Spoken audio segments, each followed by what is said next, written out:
Assalamualaikum warahmatullahi wabarakatuh. Perkenalkan, nama saya Nova Pratiwi Damayanti, NIM 1924-10-10-30-27. Di sini saya akan menjelaskan penyelesaian saya dari tugas struktur data yang telah diberikan. Untuk soal nomor 1, buat fungsi rekursi untuk menghitung bilangan Fibonacci ke N, dan gunakan fungsi yang Anda buat untuk menghitung bilangan Fibonacci ke 5, 7, dan 10. Baik, di sini terdapat sebuah fungsi dengan nama Bill Fibonacci dengan parameter inputan X. Isinya yaitu, jika X sama dengan 1 atau X sama dengan 0, maka dia akan mereturn nilai 0. Jika X-nya sama dengan 2, maka dia akan mereturn nilai 1. Sedangkan jika nilai X-nya bukan 0, bukan 1, dan juga bukan 2, maka dia akan mereturn fungsi dari bilangan Fibonacci itu sendiri, namun parameternya X-1 ditambah fungsi Bill Fibonacci dengan parameter X-2. Pada soal, kita disuruh untuk mencari nilai dari Fibonacci ke-5, 7, dan juga 10. Nah, pada baris ke-9 ini, di-print fungsi Bill Fibonacci dengan parameter 5. Lalu di baris selanjutnya, print Bill Fibonacci dengan parameter 7, dan di baris ke-11, print Bill Fibonacci parameter ke-10. Jika kita run, maka akan menghasilkan 3, 8, dan 34.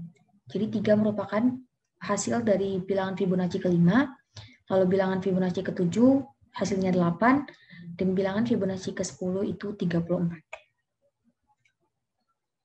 Baik, selanjutnya pada soal nomor 1, terdapat suruhan untuk buat pohon rekursif untuk eksekusi pencarian Fibonacci ke-4. Baik, di sini merupakan pohon rekursif untuk eksekusi Bill Fibonacci ke-4. Yang mana pertama, Bill Fibonacci 4 itu sama dengan Bill Fibonacci 3 ditambah Bill Fibonacci 2. Nah, di langkah pertama ini itu dipending dulu karena Bill Fibonacci 3 dan juga Bill Fibonacci 4 belum diketahui hasilnya. Lalu dia menjalankan mencari nilai Bill Fibonacci ketiga, yaitu sama dengan Bill Fibonacci 2 ditambah Bill Fibonacci 1. Nah, di sini juga dipending dulu karena belum tahu hasilnya. Sedangkan Bill Fibonacci 2 itu sudah kita ketahui bahwa hasilnya adalah 1, dan Bill Fibonacci ke-1 itu sama dengan 0. Maka kita masukkan, setelah diketahui hasil dari bilangan Fibonacci ke-2 dan 1, maka dimasukkan ke rumus Bill Fibonacci 3, jadinya 1 ditambah 0, jadinya 1. Nah, selanjutnya dia kembali lagi ke atas. Sudah kita ketahui nilai dari Bill Fibonacci 3 dan juga Bill Fibonacci kedua, yaitu 1 ditambah 1, hasilnya 2. Maka dari itu, hasil dari bilangan Fibonacci ke-4, yaitu 2. Kita lanjut ke soal nomor 2. Buat fungsi rekursi untuk mengecek apakah sebuah list bilangan integer merupakan palindrom atau bukan. Dan juga gunakan fungsi yang Anda buat untuk memeriksa list berikut apakah palindrom, yaitu list 1, 2, 3, 4, 4, 3, 2, 1. Berikut codingannya. Yang pertama, terdapat sebuah fungsi dengan nama check palindrom dengan inputan X. Nah, isinya itu ada variabel N, itu merupakan panjang dari list inputan parameter X dikurangi 1. Lalu, jika nilai dari N itu sama dengan 0, maka dia akan mereturn nilai true. Lalu, jika indeks ke 0 dari list X itu sama dengan indeks ke N dari X, lalu dia masuk lagi, jika N sama dengan 1, maka dia akan mereturn nilai true. Namun jika tidak, maka dia akan menghapus nilai dari indeks ke 0 list X dan juga nilai dari indeks ke N-1 dari X. Selanjutnya dia akan mereturn nilai dari check palindrom X. Lalu selanjutnya, jika syarat pertama dan syarat kedua ini tidak terpenuhi, maka dia akan masuk ke syarat ketiga dan mereturn nilai false. Selanjutnya pada soal tadi disuruh mengecek apakah list dari 1, 2, 3, 4, 4, 3, 2, 1 merupakan bilangan palindrom atau bukan. Nah, di sini sebelum kita menggunakan codingan, kita ketahui bahwa ini memang merupakan bilangan palindrom. Karena dibaca dari depan maupun dari belakang itu sama saja. Nah, jadi jika kita run, harusnya dia menghasilkan nilai true. Baik, di sini dia mereturn nilai true.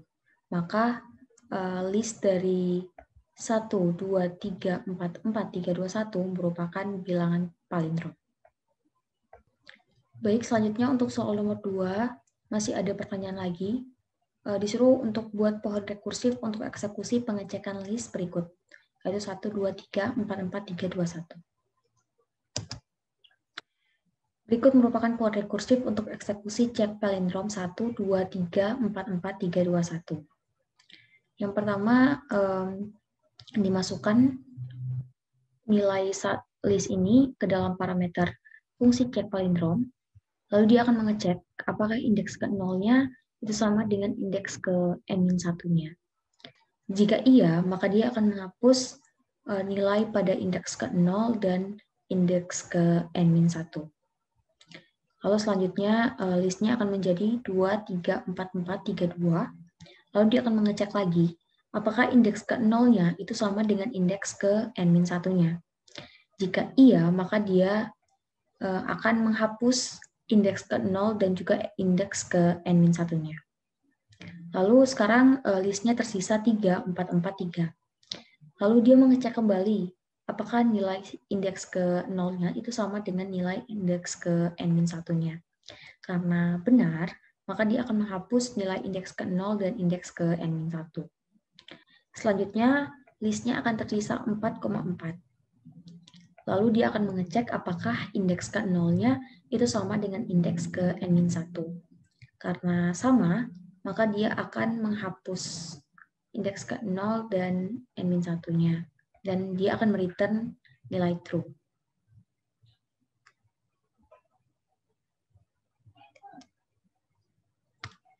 Untuk soal ketiga, ada antrian bank, itu datanya berupa variabel panggil dan juga antrian. Variabel panggil merupakan sebuah bilangan yang lebih besar dari 0 yang mempresentasikan nomor yang saat ini dilayani kasir. Lalu ada variabel antrian yang merupakan bilangan yang lebih besar dari 0 yang mempresentasikan nomor nasabah terakhir yang mengambil nomor antrian. Lalu untuk operasinya ada fungsi up panggil untuk menaikkan nilai panggil sebanyak 1 increment. Bila sebelum operasi ini dieksekusi nilai panggil sama dengan antrian, maka panggil tidak diincrement.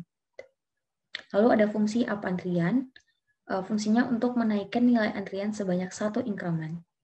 Lalu ada reset untuk memberi nilai 0 pada panggil dan antrian. Lalu ada fungsi get panggil untuk mengembalikan return value dari nilai panggil saat ini. Dan juga ada get antrian untuk mengembalikan return value dari nilai panggil, ini maksudnya nilai antrian saat ini.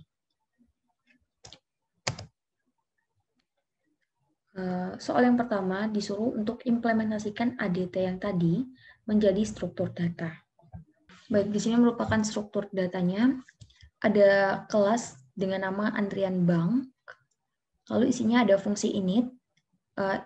Isi dari fungsi init ini yaitu ada variabel self.panggil dengan nilai 0 dan self.antrian dengan nilai 0. Lalu selanjutnya ada fungsi up panggil.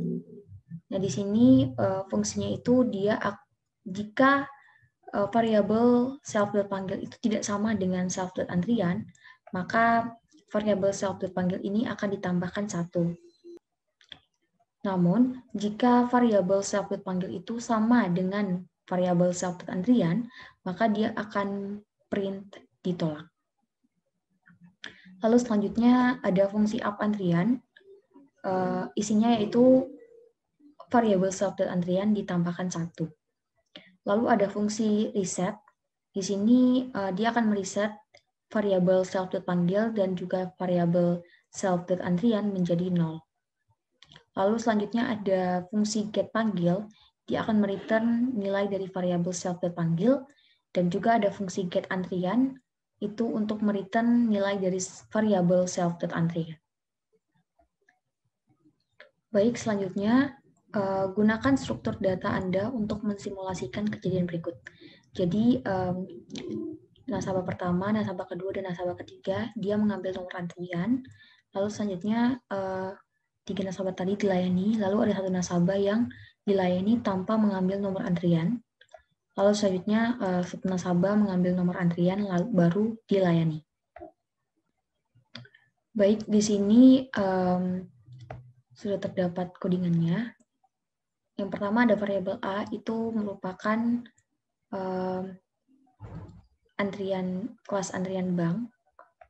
Lalu selanjutnya kita akan menambah antrian dengan cara fungsi up antrian sebanyak 3 kali, karena tadi di soal itu terdapat 3 kali tambahan antrian.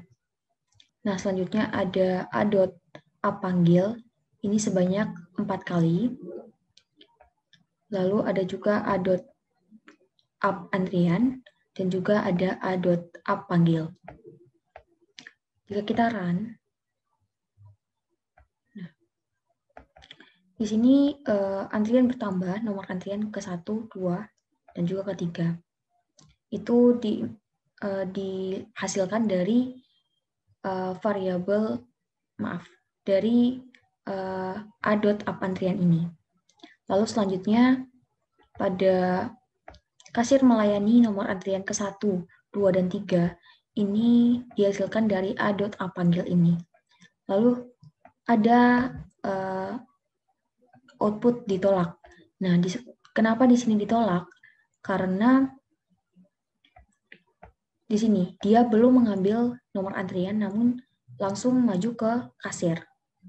Karena di sini self.panggilnya itu sama dengan self.antrian, maka dia akan memprint ditolak. Lalu selanjutnya antrian bertambah, nomor antrian keempat itu dari up antrian, dan juga kasir melayani nomor antrian keempat itu dari up panggil. Baik, selanjutnya untuk soal nomor 4, ada titik 2D, yang mana datanya yaitu variabel X yang merupakan bilangan yang mempresentasikan koordinat X sebuah titik, dan juga ada variabel Y yang merupakan bilangan yang mempresentasikan koordinat Y sebuah titik.